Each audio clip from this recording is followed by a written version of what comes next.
আসসালামু আলাইকুম সুপ্রিয় অষ্টম শ্রেণীর শিক্ষার্থী বন্ধুরা, আজ তোমাদের দেখাবো গণিতে চতুর্থ অধ্যায় অনুশীলনী 4.1 2 নম্বরের সরল করো ঘ নাম্বার। এখানে আছে 8x plus y whole square minus 16x plus twice y into 5x plus y plus 5x plus y whole square। এখানে আমরা লক্ষ্য করলে দেখি প্রথম এবং শেষে দুইটা বর্গরাশি আছে, মাঝখানে দুইটা রাশি আছে, শেষেরটার সাথে মিল আছে কিন্তু প্রথমটা মিল নাই। কিন্তু আমাদের আবার এখানে আবার যেমন দুইটা বর্গরাশি থাকলে মাঝখানে 2 এর দরকার, আমাদের এখানে আবার 2 নাই। তাহলে আমরা যদি প্রথমটা যেহেতু মিল নাই, তাহলে এখানে আমরা লক্ষ্য করি দেখো দুইটা থেকে 2 কমন যাচ্ছে।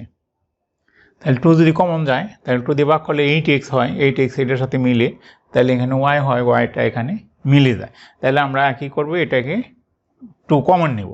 তাহলে এটাকে আমরা লিখব equal to 8x plus Y whole square minus 2 common নিলে 8x plus Y into 5x plus Y plus 5x plus Y whole square.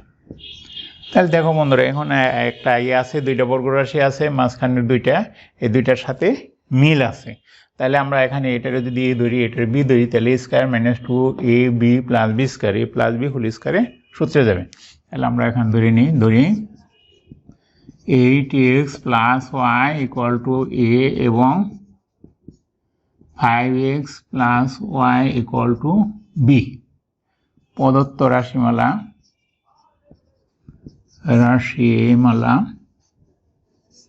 সমান A square minus 2ab plus B square. তাহলে এটা আমাদের সূত্র A minus B whole square সূত্র। এখন আমরা এই মান বসিয়ে দেব, 8x প্লাস ওয়াই মাইনাস বির মান 5x plus Y whole square. তাহলে এটা এর মান, এটা বির মান, এটা এ স্কোয়ার, এখানে আমরা লিখব মান বসিয়ে। তাহলে এখানে 8x প্লাস ওয়াই সরল করতে হবে, minus 5x minus Y whole square. তাহলে ওয়াই কাটা যায়, প্লাস মাইনাস, এখানে 8x এর থেকে 5x গেলে থাকে 3x হোল স্কোয়ার। তাহলে হবে 9x স্কোয়ার। এটা অ্যান্সার। ধন্যবাদ বন্ধুরা।